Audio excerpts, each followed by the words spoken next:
Good morning বন্ধুরা, রাধে রাধে। তোমরা কেমন আছো? আশা করি সকলে খুব ভালো আছো। আমিও বেশ ভালো আছি।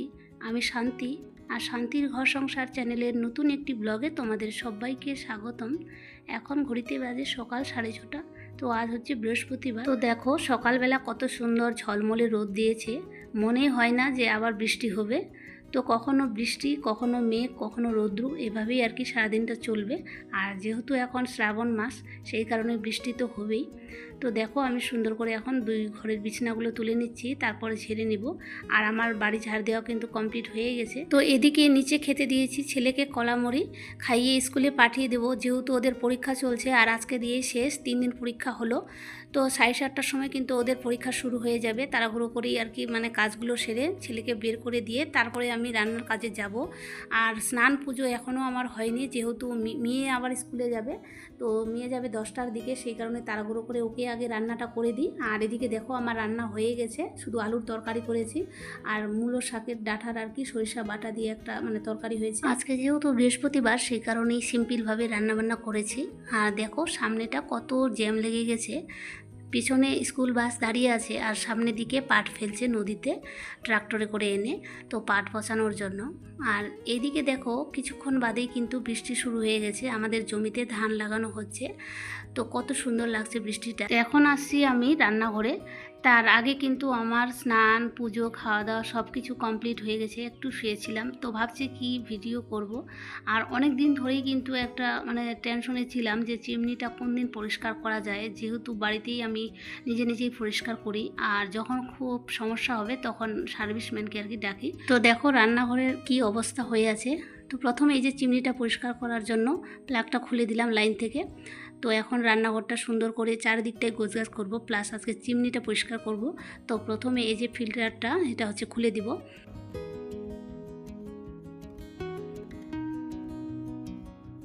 এই কাজগুলো করতে গেলে কারেন্ট থেকে সাবধানভাবেই কাজগুলো করতে হবে।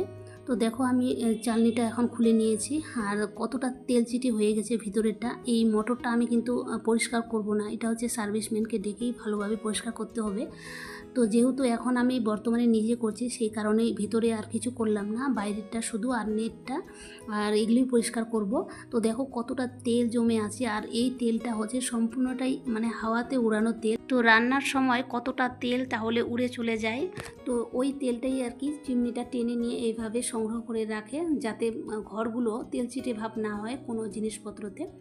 আর দেখো অনেকটাই তেল কিন্তু এইভাবে পরিষ্কার করে নিচ্ছি ওয়াইপস দিয়ে, ওয়াইপস না, টিস্যু পেপার দিয়ে। আর না হলে হাতে যদি একবার লেগে যায় তাহলে ওঠাতে খুব অসুবিধে হয়। তারপরে চলে এসেছি আমি নিচে মাটির উনানে, জলটাকে ভালোভাবে ফুটিয়ে নিয়ে তারপরে ওই জলটাই তখন ঢেলে দিব। আর যেহেতু আমার পাটকাঠি আছে, সেই কারণে গ্যাস অপচয় না করে এভাবেই আর কি উনানে আর কি জলটা গরম করে নিচ্ছি। আর এখানে কিন্তু প্রচুর মশা, দিনের বেলা খুব মশার উপদ্রব। তো দেখো আমার জলটা কিন্তু খুব সুন্দরভাবে ফুটে উঠেছে, এই জলটাই এখন আমি ঢেলে দিব। আমি যে চিমনির ফিল্টারটা আর তার জালিটা ডুবাবো গরম জলে, সেরকম কিন্তু কোনো জিনিস পাচ্ছিলাম না, কোনো কিছুতেই আর কি আটছিল না। আর আমার রান্নাঘরের বেসিনটাও কিন্তু অনেকটাই ছোট। তো এইভাবে এই জিনিসটা আমার কাছে ছিল। তো এটাতেই জল দিয়ে নিব। তার আগে আমি দিয়ে নিচ্ছি এখন সার্ফ, আর কিছুটা দিব হচ্ছে ভিনিগার, আর কিছুটা দিব হচ্ছে খাবার সোডা। তো এগুলো দিয়েই আমি ভালো করে মিক্স করে গরম জলটা ঢেলে দিব। আর দেখবে কতটা জলটা তাড়াতাড়ি আর কি তেলটাকে সুন্দর করে পরিষ্কার করে দিচ্ছে। আর দেখো আমি কাছ থেকেই দেখাচ্ছি, অনেকটাই কিন্তু পরিষ্কার হয়ে যায়। তোমরা যদি এইভাবে ট্রাই করতে পারো। অনেকে অনেক রকমভাবে চিমনি পরিষ্কার করে, কিন্তু আমার কাছে সেরকম কেনা জিনিস ছিল না। তো এটা দিয়ে আমি পরিষ্কার করি। এর আগের বারও করেছিলাম, যখন আমি ইউটিউব শুরু করার 5 মাস আগে আমি চিমনি একবার পরিষ্কার করেছি বাড়িতে, তার আগে 2বার করেছি। তো রিসেন্ট 5 মাস হলো আর কি আমার চিমনিটার পর এই অবস্থা হয়েছে। পাকা ঘরে যদি চিমনি আর এডজাস্ট ফ্যান না থাকে কোনোটাই, তাহলে খুব তাড়াতাড়ি আর কি রান্নাঘরটা তেলচিটে ভাব হয়ে যায়, নোংরা হয়ে যায়। সেই কারণে এগুলো হচ্ছে লাগানো হয় আর কি। তো দেখো অনেকটাই কিন্তু নোংরা হয়ে আছে, আর মশা পোকা পড়ে পড়ে একদম মরে গেছে। তো সেগুলোই আজকে সুন্দরভাবে পরিষ্কার করব। তো সম্পূর্ণটা তোমরা দেখতে থাকো, আশা করি তোমাদের খুব ভালো লাগবে। রান্না চলাকালীন যদি চিমনি বন্ধ হয়ে যায় বা কারেন্ট চলে যায়, তখনই বোঝা যায় চিমনি না থাকলে কতটা অসুবিধা হয়। ধরো কখনো রান্না যে করছো, লঙ্কা টঙ্কা ভেজে নিচ্ছ, সেগুলোর যে একটা ঝাঁঝ গন্ধ, সেগুলোই কিন্তু সবার নাকে মুখে চলে যায়, আর তখন সবাই কাশা শুরু করে দেয়। আর এই চিমনিটা থাকলে কিন্তু সেই ব্যাপারটা হয় না। তো তো দেখো সুন্দর করে আমি এখন এগুলোকে ডোলে উঠে নিচ্ছি। আর যেহেতু কাঁচ আছে সেই কারণে একবার যদি তেলটা উঠে যায় তাহলে খুব সুন্দরভাবে কিন্তু কাঁচটা পরিষ্কার হয়ে যাচ্ছে। এই যে চিমনির উপরে যে কাঁচটা আছে এই কাঁচটা একবার যদি ভালো করে ভীম ড্রপ দিয়ে আর কি ওঠা যায় তাহলে উঠেই যাচ্ছে। সবথেকে কঠিন হচ্ছে ওই যে তার জালিটা, ওটাই বেশি, আর ফিল্টারটা। তো এগুলো যদি ভালোভাবে পরিষ্কার করা যায় দেখবে অনেকটাই আর কি চিমনিটা পরিষ্কার হয়ে গেছে। তো ওই দিকটা তো সম্পূর্ণ আমি পরিষ্কার করে নিয়েছি। আর এখন আমি বেসিনটা ভালোভাবে ঘষে নিচ্ছি। আর এই বেসিনগুলো না এত কি বলবো শৌখিন জিনিস, সবসময় আর কি দুদিন তো যায় না, দিনে একবার দুবার করে করতেই হয় পরিষ্কার, নাহলে আবার তেল চিটে একটা থাকে তো খুব নোংরা হয়ে যায়। আর এই যে দেখতে পাচ্ছ আমার হচ্ছে মানি প্ল্যান্টটা সবসময় রান্নাঘরে থাকে। আর দেখো কতগুলো শিকড় ছেড়েছে নতুন। তো কয়েকদিন ধরে আমি কোনো রকম জল দিইনি, আর দেখো কতটা জল টেনে নিয়েছে, অনেকটাই শুকিয়ে গেছে জল, সেই কারণে জল ভর্তি করে রেখে দিব। আর কত সুন্দর লাগছে। আর রান্নাঘরে যদি এইভাবে আর কি সবুজের ছোঁয়া থাকে খুব সুন্দর লাগে মন থেকে একটা। তো দেখো আমি এই যে এখান থেকে তেলগুলো বের হচ্ছে, তো ওটাকেই আর কি টিস্যু পেপার দিয়ে সুন্দর করে মুছে নিচ্ছি। আর এই যে এখন দেখতে পাচ্ছ এখন পরিষ্কার করবো, এই যে এগুলো মুশকিলের ব্যাপার, সেই কারণে আর কি অনেক তেল চিটে ভাব থাকতে পারে। তো হাতে গ্লাভস পরে নিয়েছি, এই গ্লাভসগুলো আমাদের দোকানেই ছিল সেই কারণেই পরে নিলাম। আর উঠাতে যেন তাড়াতাড়ি হাতগুলো আর কি পরিষ্কার করতে না হয়, চট করে কোনো কাজ করতে গেলাম। আর আমাদের তো মানে গৃহিণী মানুষ, কি বলবো, সব জায়গায় সব কিছুতেই আমাদের উপস্থিত থাকতে হয়। তোরা এখন বাচ্চা কাচ্চা কোনো কিছু ক্যাচাল করছে বা তার জন্য দিতে হবে, তো সেই কারণে গ্লাভসগুলো খুলে নিয়ে চট করে দিতে পারবো। আর একবার যদি মানে হাতে লেগে যায় এইগুলো মানে দাগগুলো, তেলচিটে ভাবগুলো ওঠাতে কিন্তু অনেকটা সময় লেগে যেতে পারে। তো সেই কারণে গ্লাভস পরে নিয়েছি। আর আমি এই কাজটা যখন ধরেছি কেউ কোনো রকম আমার কাছে হেল্প করেনি বা কেউ ছিল না। আমার হাজব্যান্ডকে বলেছিলাম যে মানে এসো একটু ধরে দিতে, মানে ওই আর কি করবে না এই কাজগুলো, বলবে যে আমি সার্ভিসম্যানকে দিব, তবু এই কাজে আমি মাথা ঘামাবো না, বিরক্তি লাগে এক কথায়। আর আমি ভাবছি যে আমি যদি বাড়িতে থাকাকালে যদি করতে পারি তাহলে সার্ভিসম্যানকে অত টাকা দিয়ে লাভ কি, যখন ধরো কোনো বড় সমস্যা হয়ে যাবে তখন ভেতরে কোনো ব্যাপার হয়ে গেলে তখন ডাকবো। আর যেহেতু এটা হচ্ছে ওঠানোর ব্যাপার, তো একটু তো মুশকিলের ব্যাপার আছে, তো সেগুলোই আর কি করতে অনেকটাই সময় লেগে যায়। তো তবুও আমি বাড়িতেই এভাবে আর কি পরিষ্কার করি। আর দেখো এই যে দাগগুলো দেখতে পাচ্ছ উপরে, এগুলো কিন্তু দাগ কি যে কেন যে হয়ে গেছে, এর আগে হয়তো আমি মানে জল ভেজা অবস্থায় লাগিয়ে দিয়েছিলাম সেই কারণেই। তো আজকে দেখো পরিষ্কার করে শুকাতে দিয়েছি আগে। তারজালিটার ভিতরে যে তেলগুলো ছিল সেগুলো পরিষ্কার করতে কিন্তু আমি ব্রাশ ব্যবহার করেছিলাম। তো যাই হোক এখন রান্নাঘরে চলে এসেছি আর দেখছি যে এই যে তরকার ডালগুলো আছে, তো আজকে যেহেতু তরকা রুটি করবো সেই কারণে তরকার ডালগুলো সুন্দরভাবে ভিজিয়ে রেখে দিয়েছি। আর এখন যদি ভিজিয়ে রাখা যায় তবে 4 ঘন্টা পর অনায়াসেই আমি আর কি রান্না করতে পারবো, ভিজে যাবে অনেকটাই। তো যা যাবতীয় জিনিস আর কি অপ্রয়োজনীয় সেগুলো সব এক এক করে রান্নাঘর থেকে বের করে নিচ্ছি। আর যেগুলো হচ্ছে বয়ামে ঢোকানোর জিনিস আছে তো সেগুলো আর কি সুন্দরভাবে জারে ভরে নিচ্ছি। তো কিছু তেল আর কি কমে গেছিলো, তো সেই তেলটা আর কি এইভাবে আমি একটা রঙের কৌটাতেই তেলটা রাখি। তো যাই হোক সুন্দর করে এখন রান্নাঘরটাকে গুছিয়ে নেব। আর এই রান্নাঘরটা যেহেতু মডিউলার না সেই কারণেই না অগোছালো, এই সবসময় অগোছালো হয়ে থাকে, যখনই পরিষ্কার করব 1-2 দিন বাদে আবার ওরকমই হয়ে যাবে। রান্নাঘরটা পরিষ্কার করতে করতে আমার কিন্তু মানে হিমশিম ছুটে যায়, আর অনেক জিনিসপত্র আছে সেই কারণে। আর আমি যেহেতু একাই রান্নাঘরে ব্যবহার করি জিনিসপত্র, সেই কারণে আমার যখন যেটা দরকার লাগে তো সেটাই আর কি ব্যবহার করি, মাজা ধোয়ার কোনো ব্যাপার না, মানে মাজতেই আছি আবার জিনিসপত্র নাড়তেই আছে, এভাবে আর কি চলে। তো এই রান্নাঘরটাকে মডুলার করার অনেক দিনের আমার ইচ্ছে, খুব ভালো লাগে, মানে যখন মডুলার কিচেন থাকে আর কি মনে হয় যে সবগুলোই গোছানো থাকবে। তো জানি না ওটা করার পর কী অসুবিধা হবে। তো যেহেতু বর্তমানে এখন মানে করতে পারছি না, দেখা যাক পরবর্তীতে করতে পারবো কি না। তো এই যে সুন্দর করে এখন গোছানো মোটামুটি হয়ে গেছে। আর এখন আমি রান্নাঘরটাকে সুন্দরভাবে ঝেড়ে তারপরে মুছে নেব। আর আজ আমি একটা তোমাদের সাথে খুব সুন্দর রান্নাঘরের জিনিস শেয়ার করব।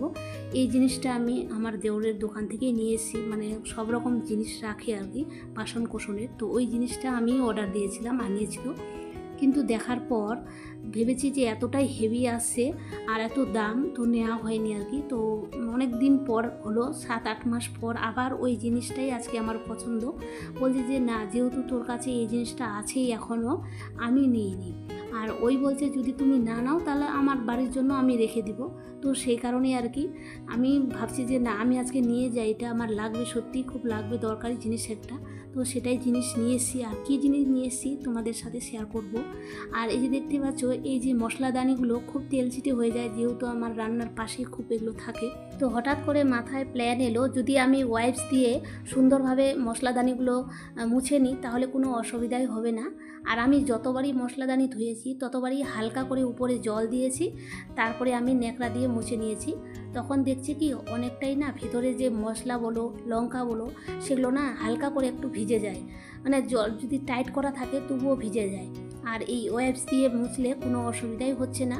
আর এই ওয়াইপসগুলো কিন্তু আমার মেয়ের কাছে অনেকগুলোই আছে, অনেকগুলো বলতে এই যে প্যাকেটটা সম্পূর্ণটাই আছে, যেহেতু ওই আর্টের জন্য ব্যবহার করছে, যখন আর্ট করে তখন হাত মোছার কাজে এই জিনিসটা ব্যবহার করে।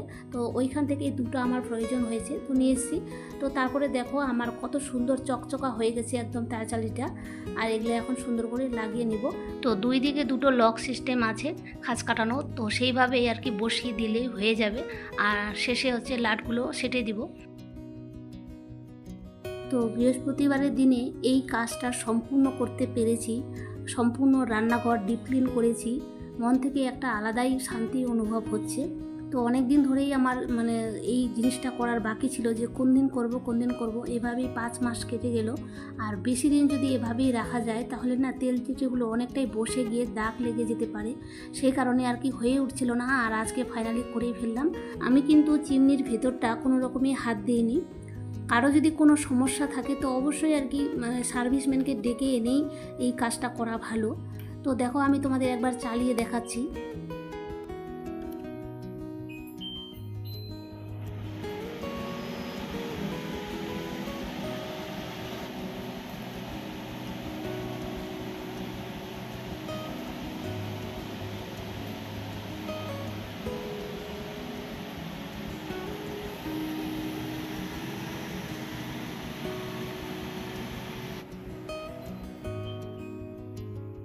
তো চলো তোমাদেরকে আমি সুন্দরভাবে একবার রান্নাঘরটা ঘুরে দেখাচ্ছি। অনেকেরই হয়তো নাও ভালো লাগতে পারে, কেননা অনেকের রান্নাঘর খুব সুন্দরভাবে গোছগাছ করে রাখে। আর আমার রান্নাঘরে যেরকম পরিমাণে জিনিস আছে, আমি যতটা আর কি পেরেছি এভাবেই গুছিয়ে রেখেছি। তো যে কোনো রান্নাঘর যতই জিনিস থাকুক না কেন, গোছগাছ করে রাখলে অনেকটাই ভালো লাগে। তো এই যে আমার হচ্ছে থালা রাখার স্ট্যান্ডের কথা বলছিলাম, তো থালা রাখার র্যাকটা কিনেছি। আর তোমাদের কেমন লাগছে অবশ্যই কমেন্টে বলো। এই র্যাকটা খুব সুবিধের লাগছে, মানে সব রকমের থালা রাখা যায়, প্লাস গ্লাস, চামচ, বাটি, তারপরে চা না প্লেট, কাপ সব কিছু আর কি গুছিয়ে রাখা যায়। তো আমি মোটামুটি আর কি যতটা পেরেছি মানে এই সময়ের মধ্যে আর কি করে রেখেছি। আর হয়তো অনেক জিনিস আরও আছে গোছানো হয়নি, তো সেগুলো হয়তো অন্য ভিডিওতে তোমরা দেখতে পাবে। আর এই স্ট্যান্ডটা কিন্তু খুব হেভি, মানে তোমাদের দেখাচ্ছি যে একটু মানে ঢিলছে না। তো খুব সুন্দর লাগলো আমাকে জিনিসটা। তো তোমাদের কেমন লাগলো অবশ্যই কমেন্টে বলো। তো দেখো সারাদিনে কাজ করার পর এই যে এখন বিকেল গড়িয়ে সন্ধ্যা হয়ে আসছে, এখনও বেলা ডুবেনি, প্রায় আছেই। তো দেখো তরকার ডালগুলো আমি এখন সেদ্ধ করে নিব, আর রাত্রেবেলা শুধু রুটিটা ভেজে নিব। তো যতটা পারি আর কি তরকাটা করে রাখবো, আর কেননা রাত্রেবেলা আর রান্নাবান্নার দিকে যাব না, তাড়াতাড়ি করে রাখছি। আর বাচ্চাদের নিয়ে তখন বসতে হবে। তো এখন আটাটাও মেখে রেখে দিব। আর মেখে যদি এভাবে আর কি ঢেকে রাখা যায় কিছুক্ষণ, তাহলে অনেকটাই সফট আর নরম হয় আর তাড়াতাড়ি ফুলে। তো এইভাবেই আমি করি। রাত্রেবেলার দিকে শুধু খালি রুটিটা বেলে নিব। তো এই নিরামিষের দিনে কি রান্না করা যায় সেটা খুব চিন্তার একটা বিষয় থাকে। তো তখনই আমি ভেবে নিয়েছিলাম যে তরকা রুটি বানাবো রাত্রেবেলা। তো ফাইনালি আমার তরকাটা হয়ে যাচ্ছে। আর এখানে দিয়ে নিচ্ছি কারি পাত্তা। আর আমার কাছে তাজা কোনো ছিল না, এই যে প্যাকেটের যে কারি পাত্তাগুলো হয় ওগুলোই মানে দিয়ে নিয়েছি। এগুলো কিছুদিন আগে আর কি আনা হয়েছে, খুব সুন্দর ফ্লেভার হয় এই কারি পাত্তা দিলে। তো দেখো আমার রুটি ভাজা এখন রাত্রেবেলার দিকে চলে এসেছে, রুটিগুলো এখন বেলে নিয়ে ভেজে নিচ্ছি। তো এই বৃহস্পতিবারের ভিডিওটা তোমাদের কাছে শনিবারেই যেত, কিন্তু সেদিন আমি কারণবশত পোস্ট করতে পারিনি। এটা হয়তো রবিবার দিন পোস্ট হবে। তো আমি এখন সপ্তাহে 3 দিন করে ভিডিও দিচ্ছি, সোম, বুধ, শনি। তো তোমরা অবশ্যই আমার পাশে থেকো। তো বন্ধুরা, তোমরা যারা আমার ভিডিওটি সম্পূর্ণ ওয়াচ করেছো তাদেরকে অসংখ্য অসংখ্য ধন্যবাদ। ভিডিওটি যদি তোমাদের ভালো লেগে থাকে তো প্লিজ একটি লাইক দিয়ে চ্যানেলটিকে সাবস্ক্রাইব করে অল নোটিফিকেশন অন করে বন্ধু হয়ে পাশে থেকো। তো আজকের মতো এখান থেকেই বিদায় নিচ্ছি, দেখা হচ্ছে নেক্সট ব্লগে। ততক্ষণে তোমরা সবাই ভালো থেকো, সুস্থ থেকো আর অল টাইম হ্যাপি থেকো। তো টাটা।